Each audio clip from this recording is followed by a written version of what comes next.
Listen to the story while you read along. Long ago in England, a wise and just king ruled the land. His name was King Uther. Times were good and the people lived well. King Uther wanted a magician at court. And so he chose the famous Merlin the magician. Merlin could see into the future. And he knew those good days were not going to last. King Uther and the Queen Guinevere had a child, a baby son. At a castle party for the royal birth, Merlin the magician took the king aside. He said, "Sire, there is something you must know. Soon a great darkness will fall over this land. Your child is in great danger. Let me take the baby far away. I will be sure he stays safe." "Merlin," said the king in surprise, "you are a great magician. And you are my friend.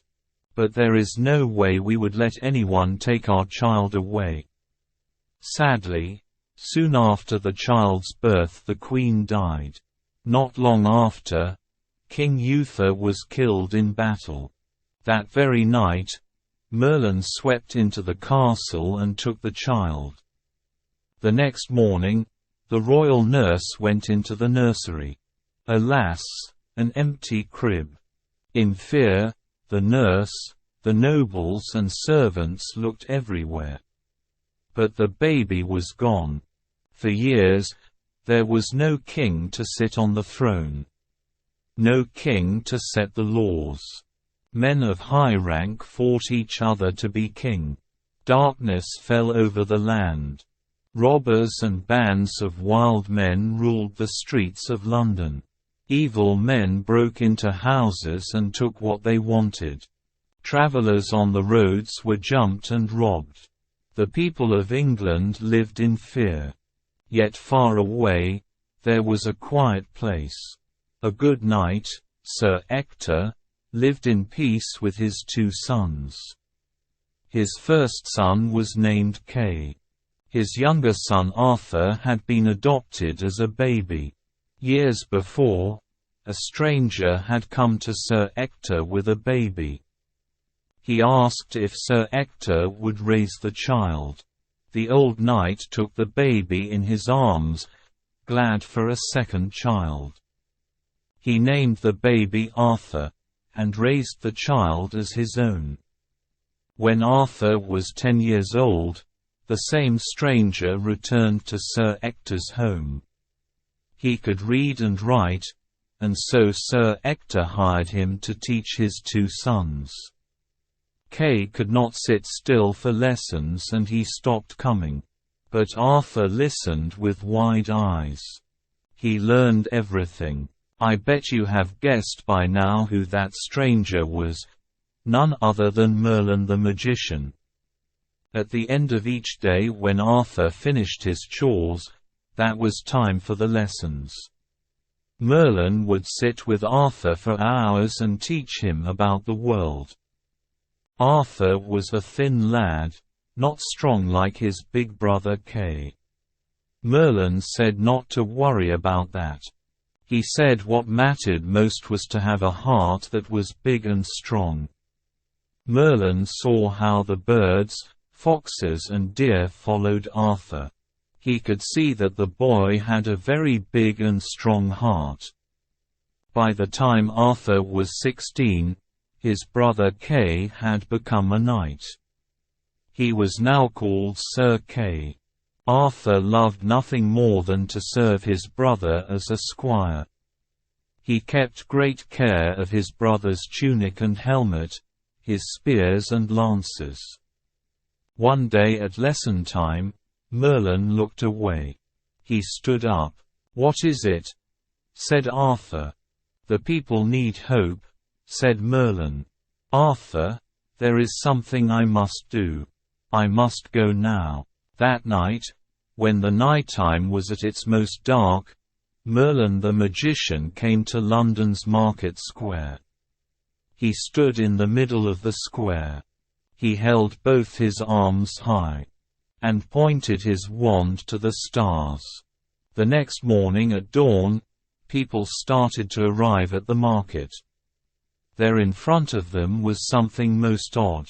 A block of white marble stood in the middle of the town square. Resting on the block was a giant stone the size of a very large rock.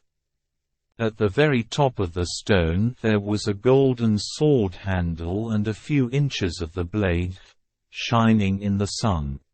Yet, this was most odd, the rest of the blade was buried deep into the stone. None of this was there the day before. What's more, these words could be seen on the top of the blade. Whoever pulls out this sword from this stone is the true King of England. As soon as the crowd knew about the message, men jumped up to that white marble block. One after another, they gave the sword a yank. Each tried and tried, but the sword stuck fast. It would not move. One said in gloom, "There is no man alive who could pull out that sword." "We'll see about that," said a voice in the crowd. The Duke of Cornwall, dressed in silks and ribbons, stepped up to the white marble block. Hear ye, he said. "I call for a tournament to be held, 1 month from today. Knights from anywhere and everywhere in England are invited to come. There will be contests and prizes. And a grand feast for all." The Duke said to his wife, the Duchess, "If I know men, this tournament will draw the strongest, finest knights in all of England." Said the Duchess, "Good idea, my dear. All we need is one knight who is so strong he can pull that sword from the stone. Then we will have a king again, at last." The people danced and cheered. At last there was something to feel happy about.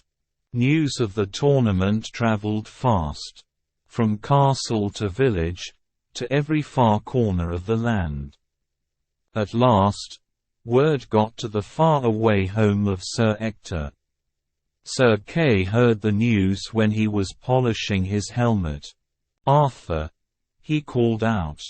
Arthur was once again by the woods, feeding birds from his hand.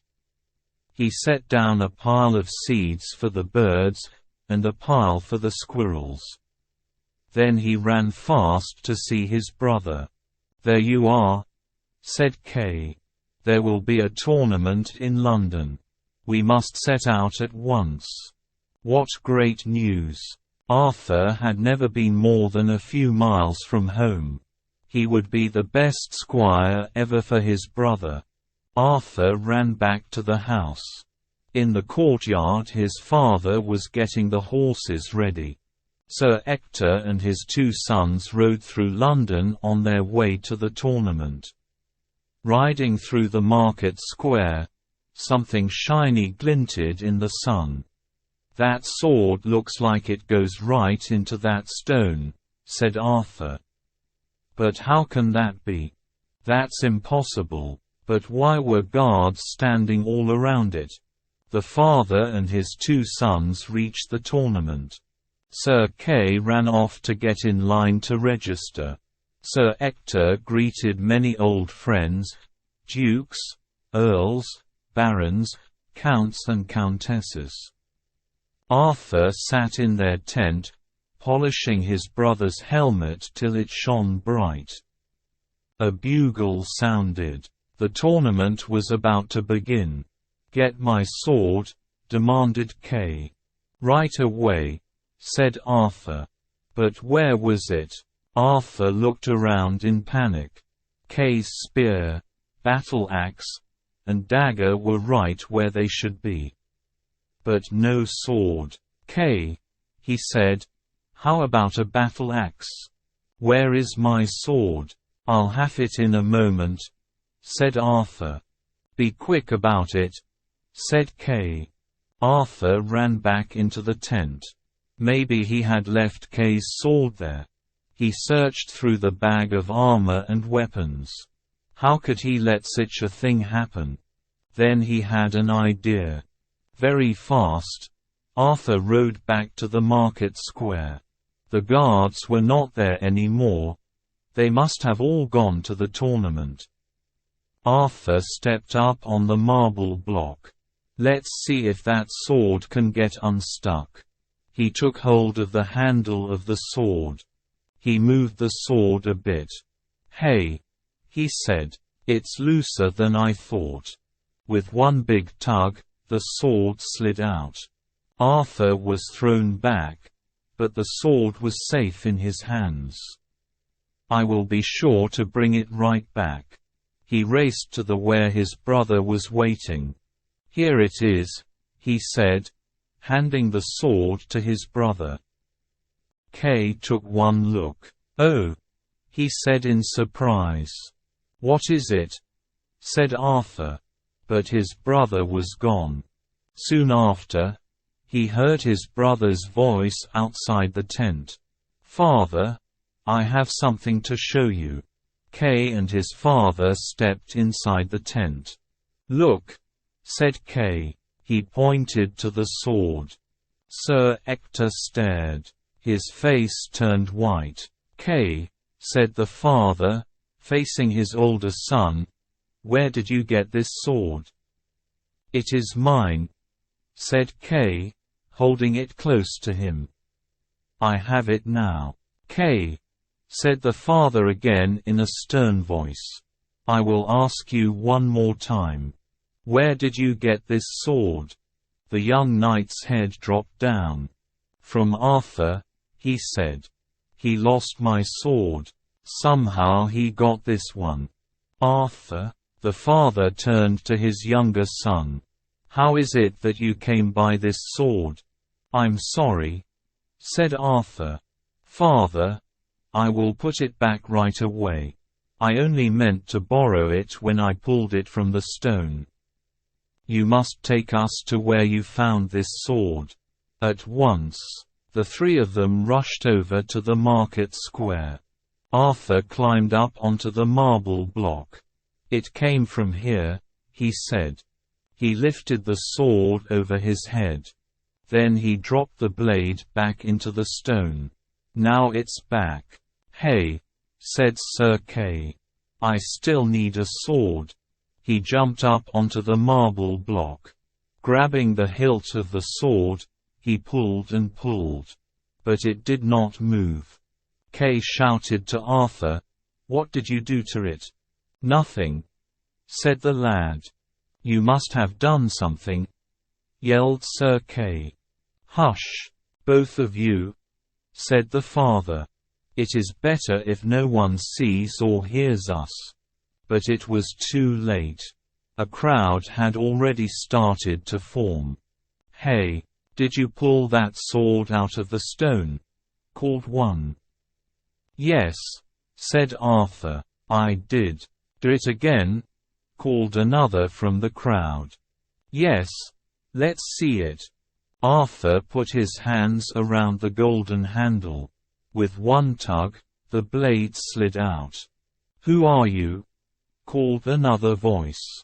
What's your name? Arthur, said the lad. Wait a minute, put that sword back. A tall knight pushed forward from the crowd. Anyone can pull it out, once it's been pulled. Go ahead, put it back, son, said a voice.